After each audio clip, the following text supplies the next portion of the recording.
Hello my dear friends, today's mini ವ್ಲಾಗ್ಗೆ ಸ್ವಾಗತ. ಇವತ್ತು ದಿಢೀರಾಗಿ ನನಗೆ ಅಡುಗೆ ಮಾಡೋಕ್ಕೆ ಮೂಡಿಲ್ಲ ಅಂದರೆ ತರಕಾರಿನೆಲ್ಲ ಹಾಕ್ಕೊಂಡು ಒಂದು ಹೆಲ್ತಿಯಾಗಿ ಸಾಂಬಾರು ಹೆಂಗೆ ಮಾಡ್ತೀನಿ ಅಂತ ಹೇಳ್ಕೊಡ್ತೀನಿ.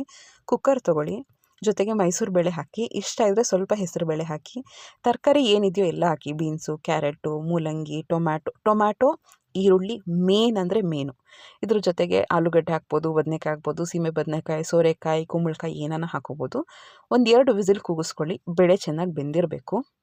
ಇಲ್ಲಿ ಇನ್ನೊಂದು ಪಾತ್ರೆ ಇಟ್ಟು ಎಣ್ಣೆ ಹಾಕಿ, ಸಾಸಿವೆ, ಸ್ವಲ್ಪ ಇಷ್ಟ ಇದ್ದರೆ ಜೀರಿಗೆ ಹಾಕೋಬೋದು.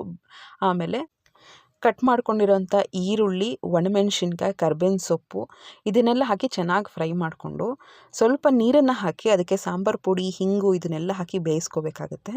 ಆಮೇಲೆ ನಾವು ಕುಕ್ಕರಲ್ಲಿ ಏನೇನು ಬೇಯಿಸಿದ್ವಲ್ಲ ಅದನ್ನೆಲ್ಲ ಆ್ಯಡ್ ಮಾಡಿಕೊಂಡು ಒಂದು 5 ನಿಮಿಷ ಚೆನ್ನಾಗಿ ಕುದಿಸಿ ತುರ್ಕೊಂಡಿರೋಂಥ ಕಾಯಿ ಹಾಕ್ಕೊಂಡ್ರಂತೂ ತುಂಬ ಚೆನ್ನಾಗಿರುತ್ತೆ. ಬಿಸಿ ಅನ್ನಕ್ಕೆ